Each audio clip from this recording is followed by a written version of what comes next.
Λοιπόν, ας μιλήσουμε για το 2025. Το 2025 ήταν μια χρονιά που άλλαξα πάρα πολλά πράγματα στην καθημερινότητά μου.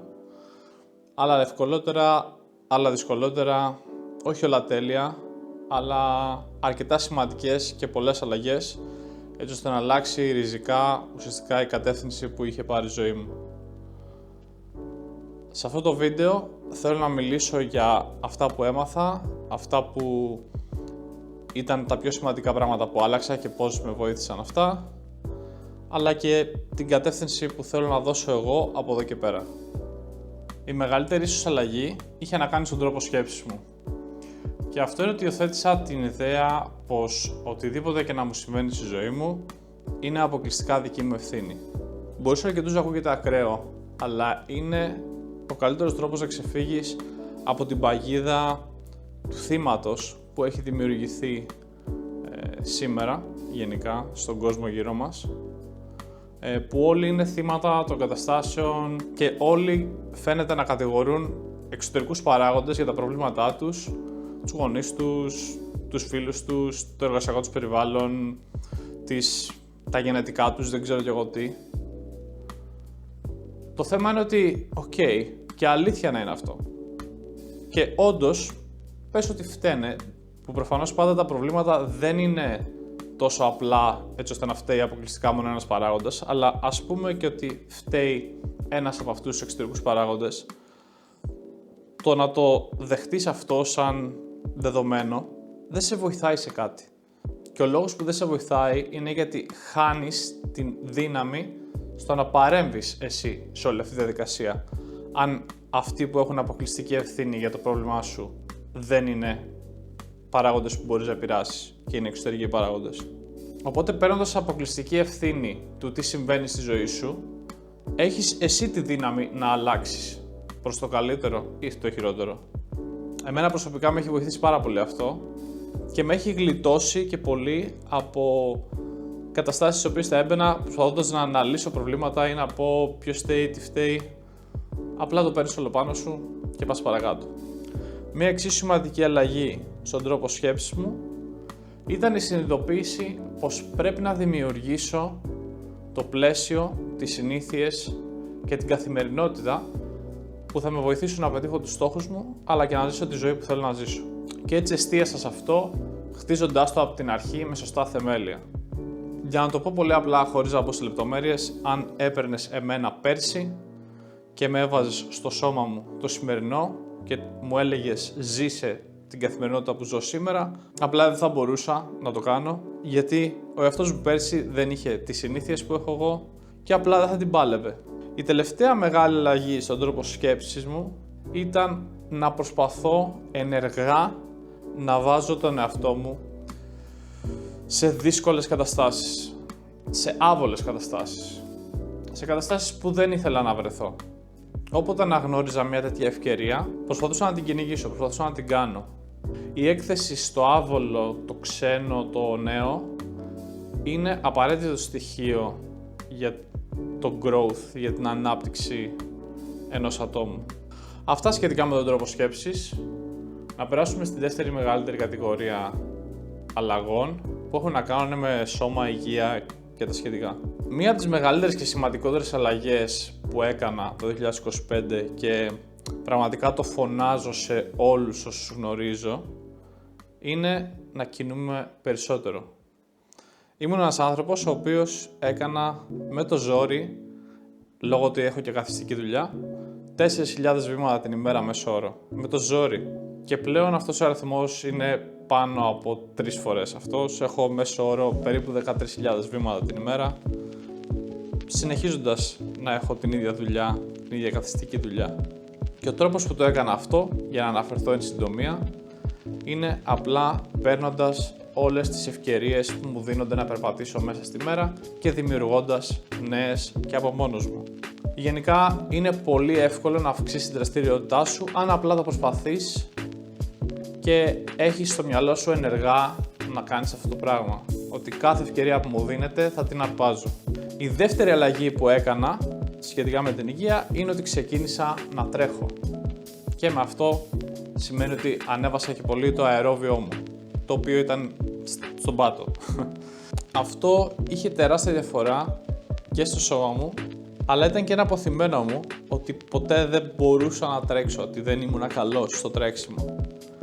Και πλέον, τρέχοντας μόνο 7 μήνες μέχρι στιγμής, που μέχρι πριν 7 μήνες δεν είχα τρέξει ούτε 1 χιλιόμετρο στη ζωή μου, για να τα λέμε και αυτά, τρέχω σε ένα πολύ σεβαστό επίπεδο. Έχω έναν ημιμαραθώνιο να τρέξω σε 1,5 μήνα.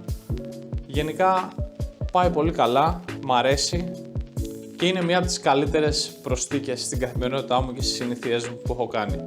Ίσως η σημαντικότερη αλλαγή που έκανα σχετικά με την υγεία μου έχει να κάνει με τον ύπνο μου.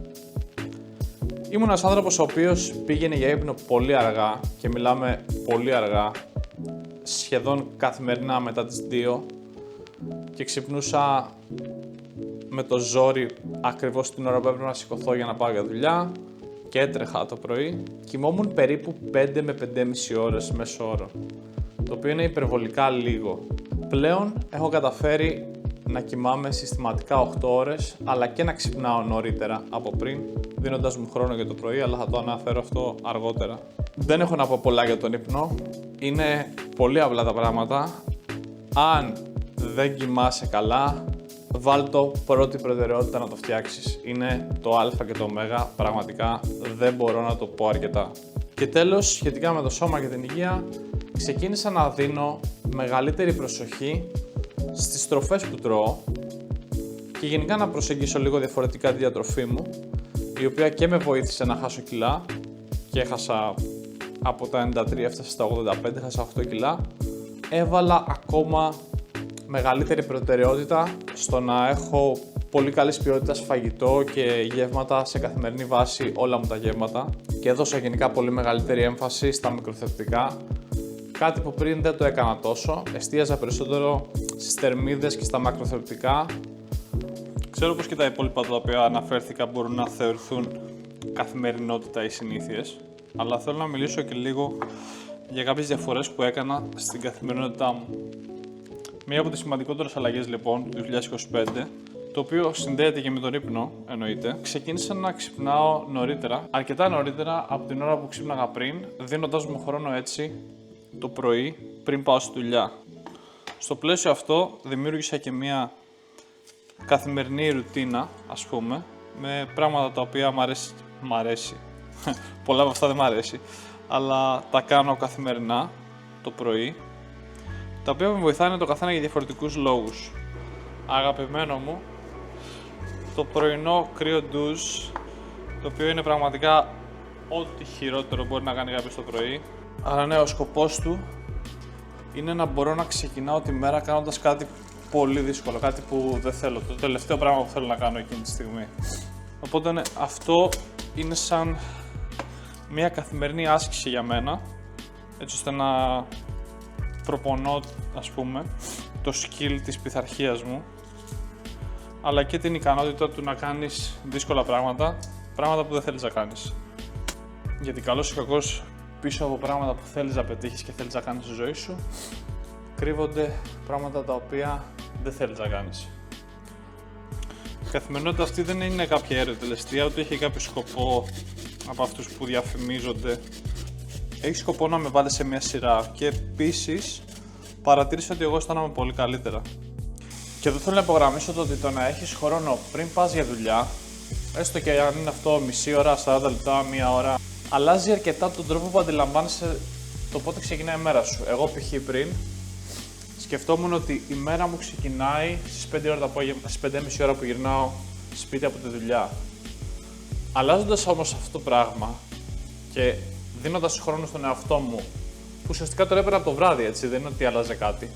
Έτσι η μέρα μου ξεκίναγε πλέον στις 7. Και αυτό ήταν επειδή στις 7 ξεκίναγα να κάνω πράγματα για τον εαυτό μου, γιατί πριν σηκωνόμουν, έτρεχα να προλάβω, πήγαινα για δουλειά και γύρναγα στο σπίτι στις 5.30. Οπότε από τις 5.30 και μετά ξεκίναγα να κάνω πράγματα για τον εαυτό μου, που δεν ήταν η δουλειά. Μόνο και μόνο αυτή η αλλαγή δημιούργησε για μένα μια τόσο τραγική διαφορά στον τρόπο που αντιλαμβανόμουν την καθημερινότητά μου, που δεν μπορούσα να το εξηγήσω πόσο μεγάλη διαφορά έκανε. Όταν το πρωτοσκέφτηκα, μου φάνηκε αστείο και ίσως σε κάποιους σας φάνει αστείο. Όμως δοκιμάστε το αν δεν το κάνετε Και θα δείτε πόσο μεγάλη διαφορά έχει πραγματικά μία τόσο μικρή αλλαγή. Το μεγαλύτερο πρόβλημα που αντιμετώπισα το 2025 ήταν να μπορέσω να διατηρήσω μία ισορροπία ανάμεσα στη ζωή που έχτιζα και τη ζωή που είχα πριν. Γιατί ήταν δύο πολύ διαφορετικά πράγματα, lifestyles, από την οποία την προηγούμενη, ας πούμε, θέλω σίγουρα να κρατήσω κάποια στοιχεία, αν και πολλά δεν θέλω, αλλά υπάρχουν κάποια τα οποία πρέπει να τα κρατήσω και τα στοιχεία αυτά έρχονται σε αντιπαράθεση με στοιχεία της νέας, ας πούμε, ζωής, έτσι, καθημερινότητας, ας το πούμε, συνηθιών, όπως θες πες το. Οπότε ήταν πολύ challenging να μπορέσεις να κάνεις επιλογές όταν αυτά τα δύο συγκρούονταν, το οποίο είναι ένα πρόβλημα που ακόμα δεν έχω λύσει και είναι ok αυτό, είναι ok. Μία από τις μεγαλύτερες δυσκολίες που αντιμετωπίζω είναι σίγουρα το να μπορέσεις να προσθέσεις περισσότερα πράγματα σε μια ήδη αρκετά φορτωμένη καθημερινότητα, με δουλειά, με χόμπι, με τώρα τη δημιουργία content, και όσο προστίθεται περισσότερο τόσο λιγότερος χρόνος μένει.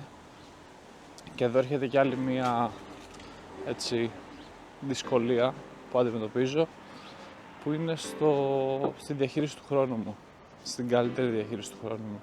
Πρέπει να καταφέρω να διαχειρίζομαι τον χρόνο μου καλύτερα, να σπαταλάω λιγότερο χρόνο σε πράγματα που χρειάζονται λιγότερο χρόνο.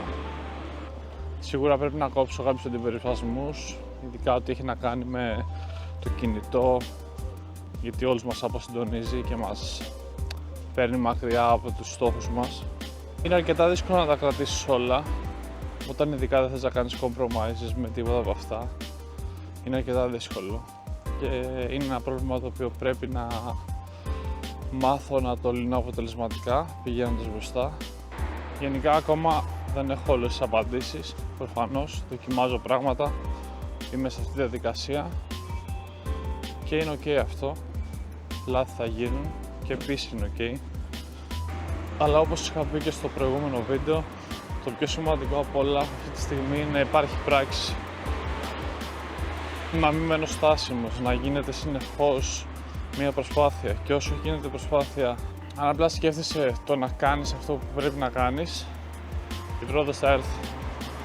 Συνοψίζοντας λοιπόν, με όλα αυτά που άλλαξα το 2025 και όλα αυτά που έμαθα το 2025, αυτό μας φέρνει στο 2026 με νέους στόχους, να κυνηγήσουμε και παλιούς στόχους. Και στο πλαίσιο αυτό θα ήθελα να μιλήσω λίγο για το τι κατεύθυνση θέλω να δώσω εγώ στη ζωή μου το 2026. Αρχικά ένας από τους μεγαλύτερους μου στόχους είναι η συνέπεια.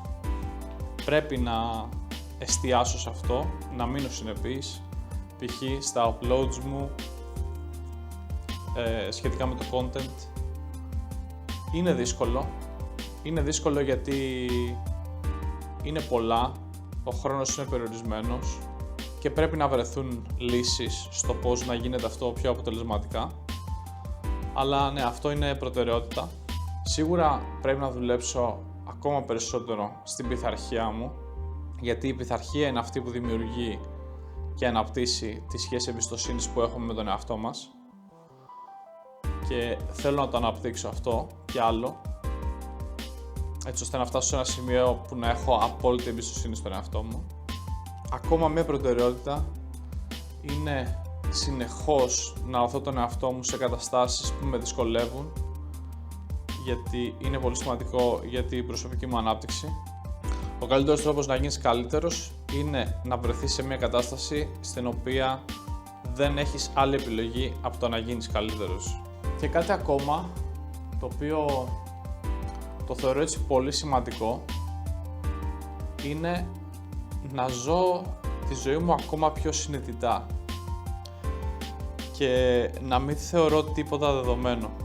Είναι κάτι το οποίο προσπαθώ να το κάνω, γιατί πολλές φορές ξεχνάμε και θεωρούμε πράγματα δεδομένα, πράγματα που δεν θα έπρεπε να θεωρούμε δεδομένα. Οπότε θέλω να ξυπνάω κάθε μέρα να είμαι ευγνώμων που ξύπνησα για ακόμα μία μέρα, που είμαι υγιής, που οι κοντινοί μου άνθρωποι είναι όλοι καλά και είμαστε καλά μεταξύ μας και να μην παίρνω τίποτα από αυτά δεδομένο, γιατί δεν είναι. Αυτό θέλω να το έχω σαν το Ευαγγέλιο, ας πούμε, της ζωής μου και να είναι κάτι το οποίο να μην το ξεχνάω ποτέ. Κλείνοντας, ένας από τους μεγαλύτερους στόχους και προτεραιότητες που έχω και είναι και κάτι ξεκάθαρο για το 2026 είναι η δημιουργία των συστημάτων που θα με βοηθήσουν να πετύχω όλους τους προηγούμενους στόχους που ανέφερα και να ζήσω τη ζωή που θέλω. Αυτό έρχεται σε πρώτη προτεραιότητα γιατί είναι τα θεμέλια ουσιαστικά πάνω στα οποία θα χτίσω ό,τι θέλω να χτίσω. Και όπως και πέρσι, όπως ανέφερα νωρίτερα στο βίντεο, έκανα όλες αυτές τις αλλαγές που θεμελίωσαν την καθημερινότητά μου και το ποιος είμαι σήμερα, έτσι και τώρα πρέπει να κάνω κάποιες άλλες αλλαγές και να δημιουργήσω αυτά τα συστήματα τα οποία θα με βοηθήσουν στο να πετύχω τους επόμενους μου στόχους. Το οποίο μάλιστα θα είναι και το θέμα του επόμενου βίντεο που θα ανέβει την επόμενη Κυριακή. Για όσους είδατε το βίντεο στο τέλος, αλλά και για αυτούς που έφυγαν κατά τη διάρκεια, σας ευχαριστώ όλους πάρα πολύ. Το όνομά μου είναι ο Βαγγέλης Βαρδακώστας και αυτό ήταν το βίντεο για την ανασκόπηση του 2025 αλλά και τους στόχους του 2026. Τα λέμε στο επόμενο βίντεο.